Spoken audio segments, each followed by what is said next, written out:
사도 바울의 이 로마에 도착해서 그곳에서 유력한 유대인들을 불렀습니다. 유대 그리스도인이 아니라 유력한 유대인들을 불러서 그들에게 이게 자신의 변명을 하였습니다. 자신이 재판을 받기 위해서 이 자리에 왔지만 그러나 자신이 민족의 해로 그렇게 역사한 일이 없다. 이 얘기를 사도 바울이 먼저 그 유력한 유대인들에게 이제 이야기한 것이죠. 그래서 17절에 나온 대로 내가 이스라엘 백성이나 우리 조상의 관습을 배척한 일이 없다. 그렇게 이야기하고 19절에 내 민족을 고발하려는 것이 아니니라 이렇게 이야기하였습니다. 그리고 그것을 지지하는 것으로 18절에 나와 있는 대로 로마인들은 나를 신문했지만 재판했지만 그러나 죽일 제목이 없었다. 근데 왜 여기 왔어요? 왜 여기 왔냐? 이유는 유대인들이 반대하니까 생명의 보호를 위해서 어쩔 수 없이 암살하려고 하는 사람들까지 있었으니까 내가 어쩔 수가 없어서 마지못하여 가이사에게 상소해서 여기까지 왔다 이렇게 얘기합니다. 그리고 그가 유일하게 이제 전한 것은 이스라엘의 소망이다. 이스라엘의 소망이 무엇입니까? 이스라엘의 소망은 창세기부터 나와 있는 여인의 후손 메시아 인자가 와서 인류 역사 가운데 죄로 말미암아 망쳐진 것을 복구하는 것입니다. 회복하는 것입니다. 그 이스라엘의 소망은 메시아가 오셔서 죄로 말미암아 우리 하나님과 이제 교제할 수 없는 완전히 분리된 그 인간을 하나님과 있도록 하기 위해서 가장 큰 문제, 죄의 문제를 해결하는 것이잖아요. 그래서 예수님께서 우리를 대신하여 십자가에서 못 박혀 죽으신 것이었습니다. 그런데 이 얘기를 한 사도 바울이 나는 당신들에게 민족에게 잘못한 것이 없습니다. 배척한 일이 없습니다. 해되게 행동한 것이 없습니다. 이 얘기를 먼저 한 이유가 있습니다. 왜냐하면 이제 유대인들이 AD 50년경에 로마에서 추방된 일이 있었거든요. 이제 추방되는 일들로 인해서 그래서 로마에서 쫓겨나니까 원래 머물던 그 삶의 터전 가운데서 순식간에 쫓겨나니까 얼마나 허탈합니까? 얼마나 힘들겠습니까?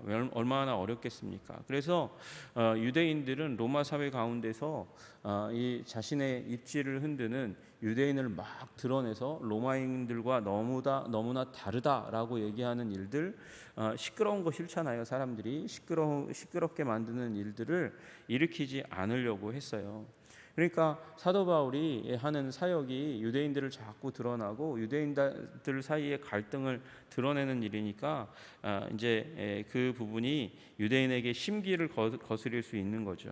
50년경에 로마에서 추방되었다가 이제 54년경부터 다시 로마로 돌아왔습니다. 이게 지금 한 AD 60년경이니까 그래서 돌아와서 어느 정도 안착하고 이제 정착하고 있는 그 가운데서 불안 요소가 또 나타나면 안 되잖아요. 그러니까 바울이 이야기한 것이죠. 내가 유대인의 해가 되는 행동을 한 것이 아니다. 오히려 그들이 무고하게 나를 고소한 것이다. 이렇게 얘기합니다.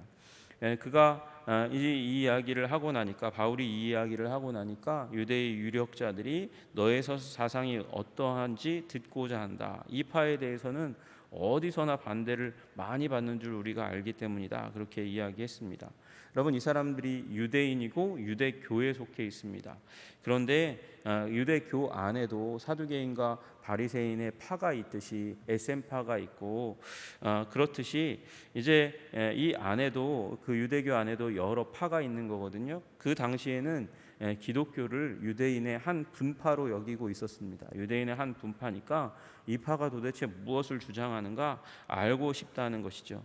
이 파를 단순히 바울파라고 제안할 수도 있지만 그러나 바울이 베드로와 요한과 야고보의 믿음과 전혀 갈라지지 않았거든요. 같은 믿음입니다. 그게 사도행전 15장에서 확인된 거예요. 그러니까 기독교라고 한다면 로마 그리스도인들이 로마 유대 사회의 복음을 전하는 그들이 그랬다면 이제 기독교라고 한다면 여기에서 듣는 말은 약간 우리를 당황하게 만듭니다. 왜냐하면 그 사상이 어떠한지 듣고자 하니 이 파에 대해서는 어디서든지 반대를 받는 줄 알미라. 이 얘기는 이 사람들이 잘 몰랐다는 거예요. 기독교에 대해서. 바울에게 듣겠다는 거죠. 우리는 잘 모른다, 잘 못 들었다, 이 얘기를 하고 있는 거잖아요. 유대로부터도 잘 못 들었고, 유대의 대제사장의 무리로부터도 바울과 그 무리에 대해서 경계해라, 이런 얘기를 듣지 못했고, 사실은 요 안에는 로마 교회 안에 있는 사람들을 통해서도 잘 듣지 못했다, 이렇게 이야기하는 것이죠. 아마 이제 로마에 있는 그리스도인들이 복음 전하는데 소극적이었던 것 같아요. 왜냐하면 이제 복귀한 지 얼마 안 됐고, 아까 말씀드린 대로 유대 사회에 문제를 일으키지 않으려고 했기 때문에. 여러분, 우리 조심하는 것 필요합니다. 조심하는 것 필요하지만, 그러나 조심하는 것보다 더 중요한 것은 예수님이 알려지는 것입니다. 예수님이 전파되는 것입니다. 그래서 사도 바울은 이 로마에 있는 그리스도인들이 이 동료 유대인에게도 가지 못하고 또 이방인에게도 잘 가지 못하는 이 문제에 새로운 충격이 되었던 것 같아요. 그리고 그 일들로 말미암아 로마가 복음을 더 힘있게 전하는 일이 일어나게 된 줄로 믿습니다. 당시에 로마는 인구 약 100만, 지금으로 하면 별로 안 큰 도시처럼 보이지만, 여러분 지금처럼 70억이 사는 그런 시대가 아니거든요. 전쟁과 질병과 또 이 종교가 사람들을 병들게 하고 그리고 죽게 하는 일들이 굉장히 많았기 때문에 인구 100만은 어마어마한 대도시였고, 모든 길은 로마로 통한다, 그렇게 얘기할 만큼 로마는 세계의 수도였습니다. 그 세계의 수도에 교회가 든든하게 세워지면 그 교회가 그 길, 로마로 통하는 모든 길, 그 길을 통해서 반대로 역순으로 나아가서 모든 길을 통해서 이제 복음을 전하는 일이 일어나게 되겠죠. 여러분, 그 당시에 로마는 세계적인 도로망을 구축해 놓았습니다. 세계적인 도로망을 구축해 놓았고, 그 도로가 2차 대전 때에 이 독일의 전차 부대도 이제 통행했을 만큼 튼튼한 그런 이제 도로입니다. 우리 밤에 운전할 때 어떠세요? 밤에 운전할 때 밤 운전 조심하라고 얘기하고, 특별히 비 오는 밤 우리 도로 이제 운전하고 갈 때 밑에 차선이 잘 안 보일 정도잖아요. 근데 이미 로마 시대의 그 도로는 밤에 가면 달빛에 그 도로가 반짝반짝하게 빛날 만큼, 그래서 야간에도 통행하는 게 어려움이 없을 만큼 그렇게 이 마차 2대가 지나갈 수 있는 그런 넓이의 길로 그렇게 제작이 잘 되어 있어서 안전하게 운행하고 운전할 수 있었단 말이에요, 마차를. 그러니까 그 길을 통해서 로마 교회가 전 세계를 섬길 수 있는 일이 일어난다고 믿고 바울이 로마 교회를 세우고자 한 것이고, 여러분 아까 이제 나왔던 그 전에 우리가 나왔던 바울을 마중 나왔던 그리스도인들도 바울의 이 로마서를 읽고 그 안에 있는 바울의 뜻, 그리고 복음의 진수에 대해서 이미 배웠던 사람이잖아요. 사도 바울이 의도했던 것이 무엇입니까? 결국은 로마로 갔다가 로마 교회를 충만하게 하고, 그리고 나서 서바나로 스페인까지 이제 유럽의 끝까지 가고자 하는 그의 열망과 그 희망사항을 로마 교회에 전해 준 것이죠. 그래서 사도 바울은 마침내 이 로마 교회를 북돋우기 위해서 또 유대인 가운데 첫째는 유대인에게 또한 헬라인에게로다, 그 원칙에 따라서 먼저 유대인 지도자들에게 말씀을 전합니다. 날짜를 정하고 그가 유숙하는 집에 사람들을 초청했는데 많이 왔습니다. 많이 오니 바울이 아침부터 저녁까지 강론하여 하나님의 나라를 증언하고, 아침부터 저녁까지 강론했다는 말은 그러니까 거의 쉬지 않고 계속해서 복음에 대해서 이야기했다는 것입니다. 사도 바울이 강론할 때의 주제가 하나님 나라였습니다. 하나님의 나라가 주제였고, 그 하나님의 나라를 이 나라를 증언하는 것이 성경의 주제임을 사도 바울이 이야기한 것이죠. 그래서 모세의 율법과 선지자의 말을 가지고 성경 전체, 구약 성경 전체를 가지고, 여러분 이건 예수님의 모본입니다. 예수님이 모델로 제시하신 것입니다. 유대인들에게 이것을 가르치셨습니다.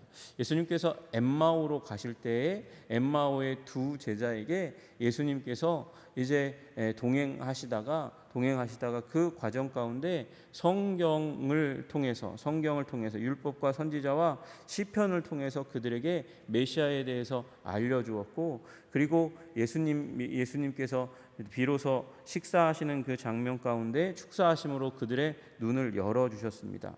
예수님이 자주 하셨던 그 방식대로 바울도 구약 성경을 가지고 예수님에 대해서 말씀을 전했습니다. 그랬더니 결과가 나타납니다. 그 말을 믿는 사람도 있었고 믿지 않는 사람들도 있었다라고 얘기합니다. 여러분 근데 여기에 나와 있는 말씀 믿는다라는 말은 페이도라는 말이에요. 그러니까 이 구원은 믿음에 이른 게 아니고 찬성한 사람도 있었다라는 말이고 찬성하지 않은 사람도 있었다는 것을 의미합니다. 그리고 이 일로 말미암아 사람들이 두 패로 갈라졌다 이렇게 이야기하고 있습니다. 그 말을 믿는 사람도 있고 믿지 않는 사람들도 있었고, 그리고 서로 맞지 아니하여 사람들이 이제 바울의 말로 인해서 서로 맞지 않아서 흩어질 때는 서로 견해를 달리하는 일들이 일어나게 되었다 그렇게 이야기합니다. 여러분 이건 당연한 결과입니다. 예수님께서 진리이신 예수님이 빛 가운데 드러날 때 그때의 빛으로 나오는 사람도 있고 오히려 어둠 가운데로 나아가는 사람들도 있다는 것이 요한복음의 전체적인 주제입니다. 여러분 바울의 이 말에 의해서 이제 25절을 더 확실하게 번역하면 상반절이 바울이 다음과 같이 한마디 말을 하고 난 뒤에 그들은 서로 의견이 엇갈려서 갈라졌다 이렇게 이야기하고 있어요. 그 말이 바로 이사야서의 예언의 말씀이죠. 여러분 그 말을 전하자마자 그들의 마음 가운데 있던 그 거절과 찬성의 마음이 완전히 갈라지는 일들이 일어나게 되었습니다. 이 이사야서의 말씀 그대로입니다. 그대로 말씀이 우리 26절부터 27절까지 적혀져 있습니다. 여러분 이것은 하나님의 예언의 말씀이고 성령에 영감된 선지자가 기록한 내용입니다. 결국은 듣기는 들어도 도무지 깨닫지 못하고 보기는 보아도 도무지 알지 못하는 일이 일어나게 되겠다라고 말씀하시는 거죠. 인식과 그 인식에 의한 결론이 서로 괴리되는 일이 일어난다는 거예요. 믿음의 말씀을 들었는데 구원의 말씀을 들었는데 구원을 거절하고 믿음을 믿기를 거절하는 일들이 일어나겠다는 것이죠. 왜 그렇습니까? 마음이 우둔하여져서 그 귀로는 둔하게 듣고 눈은 감았으니 이는 눈으로 보고 귀로 듣고 마음으로 깨달아 돌아오면 내가 고쳐줄까 함이라. 여러분 앞에 부분에 나와 있는 말은 그들이 어두워졌다는 것이에요. 다시 얘기해서 어둠 가운데 나아갔다는 것을 의미하는 것입니다. 여러분 우리들도 그렇습니다. 구원의 말을 좋은 말을 들어도 그것을 이제 듣고 거절하는 경우도 있고 받아들이는 경우도 있습니다. 여러분 그 가운데 여기 이 부분에 있어서 작용하는 힘은 세 가지 힘이죠. 이 메신저의 이 전파의 능력이 첫 번째 요인, 이제 두 번째 요인입니다. 가장 중요한 요인은 하나님의 이제 은혜와 사법적인 심판하시는 요인이 이 말씀 안에 또 담겨져 있습니다. 그리고 인간이 그것을 듣고 자멸할 것인가 구원받을 것인가 하는 결정하는 세 번째 요인이 있습니다. 여러분 그런데 이 말씀 가운데 우리가 보게 되는 것은 하나님의 구원의 능력 그리고 심판하시는 능력은 언제나 충만합니다. 틀림이 없습니다. 사도 바울은 복음을 너무도 분명하게 아침부터 저녁까지 열심을 다해서 전하였습니다. 바울에게 문제가 있는 것도 아닙니다. 결국 문제는 누구에게 있습니까? 이 말씀을 들은 유대인의 지도자들이 말씀 듣고 그것을 받아들이기를 거절했다는 것입니다. 여러분 그러나 주님께서 이렇게 말씀하신 이 말씀이 이스라엘 민족을 완전히 버렸다는 것이 아닙니다. 또 한 사람도 주님께 나오는 일이 일어나지 않았다는 것도 아닙니다. 이 말의 의미는 결국은 민족적으로 대다수는 거부하는 일이 일어났다는 거예요. 아마 이 가운데서도 믿는 자들이 이성적으로 받아들이는 사람이 있었어도, 이성적으로 받아들인 사람이라 할지라도 예수님을 구주 주님으로 완전히 영접하고 따르는 제자는 오히려 더 소수였다는 말씀을 이야기하는 것이죠. 여러분, 전 세계의 기독교권이 굉장히 크게 지금 드러나서 세계의 3분의 1이 되는 일이 일어났습니다. 하나님의 은혜고 하나님의 역사고 하나님의 선교하시는 하나님의 능력의 역사의 결과입니다. 예루살렘에서 시작했던 기독교가 전 세계의 3분의 1을 차지하고 있습니다. 그리고 또 다른 3분의 1은 그 기독교인 옆에서 살아가고 있습니다. 그럼에도 불구하고 헌신된 그리스도인은 그렇게 많지 않다는 거예요. 예수님의 말씀을 날마다 자신의 삶의 기준으로, 표준으로 삼고 순종하는 삶을 살아가는 사람들은 오히려 적다는 것입니다. 여러분, 그러나 그것이 하나님의 잘못입니까? 메신저의 잘못입니까? 그렇지 않습니다. 듣는 사람의 잘못이라는 것이죠. 27절에 그럼에도 불구하고 그렇게 말씀하세요. 이는 그럼에도 불구하고 마음으로 듣고 눈으로 보고 귀로 듣고 마음으로 깨달아 돌아오면 내가 고쳐주겠다. 여러분, 주님께서는 언제나 고쳐주실, 회복시켜주실 준비가 되어 있는 하나님이신 줄로 믿으시기를 주님의 이름으로 축복합니다. 이 말씀은 예수님께서 공관복음에서 다 한 번씩 말씀하신 것이고, 또 요한이 예수님의 사역 가운데 인용해서 자기가 구약에서 예수님이 이미 말씀하신 것이지만 자기가 인용한 것으로 표기해서 그래서 말씀하신 것입니다. 예수님의 사역 가운데도 이런 일이 일어났고, 지금 사도 바울이 복음을 전하는 현장 가운데서도 일어났고, 여러분과 제가 예수님의 복음을 전하는 그 자리 가운데서도 이런 일이 분명히 일어날 것이라는 것이에요. 어떤 사람들은 확실히 분명하게 거절하고, 어떤 사람은 은근히 거절하고, 어떤 사람은 이성적으로는 찬성해도, 그러나 그 찬성하는 가운데서 일부만이 헌신된 그리스도인이 된다는 것이죠. 여러분, 그러나 그렇다고 낭망하지 마시기를 주님의 이름으로 축복합니다. 예수님이 낭망하시지 않은 것처럼, 바울이 이런 현상이 일어나도 낭망하지 않은 것처럼, 우리 모두가 예수님을 거절하는 사람이 나타난다 할지라도 여러분, 낭망하지 않으시는 여러분 되시기를 주님의 이름으로 축복합니다. 사도 바울도 격렬한 반대를 경험했어요. 안디옥에서 그리고 고린도에서, 에베소에서 바울은 3번에 걸쳐서도 아주 강력하고 거친 반대를 경험했습니다. 여러분, 이 안디옥에서 보니까 이 사도 바울도 그렇게 갈라지는 사람들을 보면서 하나님의 말씀을 마땅히 먼저 너희에게 전할 것이로되 너희가 이것을 버리고 영생을 얻기에 합당하지 않은 자로 자처하기로 우리가 이방인에게로 향하노라, 그렇게 말씀하셨고, 고린도에서 복음 전한 다음에 사도행전 18장 6절에 그들이 대적하여 비방하거늘 바울이 옷을 털면서 이르되 너희 피가 너희 머리로 돌아갈 것이요 나는 깨끗하니라, 이후에는 이방인에게로 가리라, 그러면서 그들의 비방과 거절 가운데 사도 바울이 이 복음을 들고 이방인에게로 가겠다, 그렇게 이야기하였고, 에베소에도 마찬가지입니다. 에베소서에도 3달 동안 담대히 하나님 나라에 관하여 강론했는데 어떤 사람들은 마음이 굳어 순종하지 않고 무리 앞에서 이 도를 비방하거늘, 그렇게 이야기하고 있어요. 3개월이나 말씀을 들었는데 이제 들고 일어나서 비방하는 일들이 일어났다는 것이죠. 여러분, 그러나 그 일들은 이제 유대인들 가운데 복음이 고여 있도록 하지 않고 바울이 이 복음을 가지고 이방인에게로 가게 하는 요인이 된 줄로 믿으시기를 주님의 이름으로 축복합니다.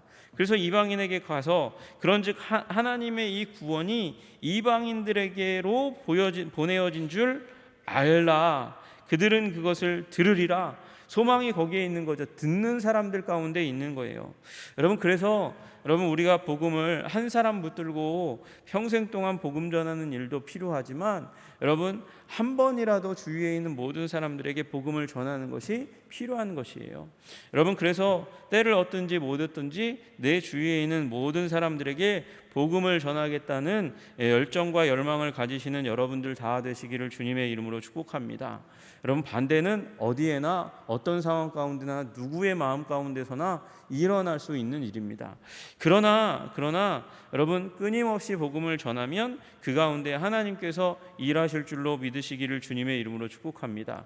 거절을 두려워하지 마십시오. 거절하는 것은 당연한 일입니다. 예수님도 경험했던 일이고 바울도 경험했던 일이고 우리도 경험할 일입니다. 그 경험이 두려워서 복음 전하지 않았다면 그 복음은 여러분 오늘 우리들의 10년 가운데도 없었을 거예요. 그 두려움에도 불구하고 복음을 전하니까 우리들에게까지 그 복음이 전해진 줄로 믿으시기를 주님의 이름으로 축복합니다. 그리고 복음이 오늘 나의 삶, 우리의 입술에만 고여 있지 않도록 주님, 나의 입술을 통해서 복음이 또 거절과 반대가 있는 그 상황 가운데서라도 나를 통하여 전해지는 은총이 있게 하옵소서. 그렇게 복음에 대한 열정 가지시는 여러분 되시기를 주님의 이름으로 축복합니다. 기도하겠습니다. 하나님 아버지, 복음이 고여 있고 머물러 있었을 것입니다. 아니, 처음에 이미 그러했습니다. 유대 문화 가운데만 그렇게 고여 있다가 주님께서 스데반을 핍박함으로 말미암아, 스데반을 순교하고 교회를 핍박함으로 말미암아 흩어진 자들이 비로소 나아가며 복음을 전하기 시작했습니다. 유대 사회의 사마리아에 또 갈릴리에 편만하게 이방 사회 가운데 있는 유대인 가운데 전하는 일들이 일어났습니다. 그리고 빌립의 일로 말미암아 또 베드로가 도전을 받아서 이방인들에게도, 사마리아인과 이방인들에게도 복음 전하는 일들이 일어났습니다.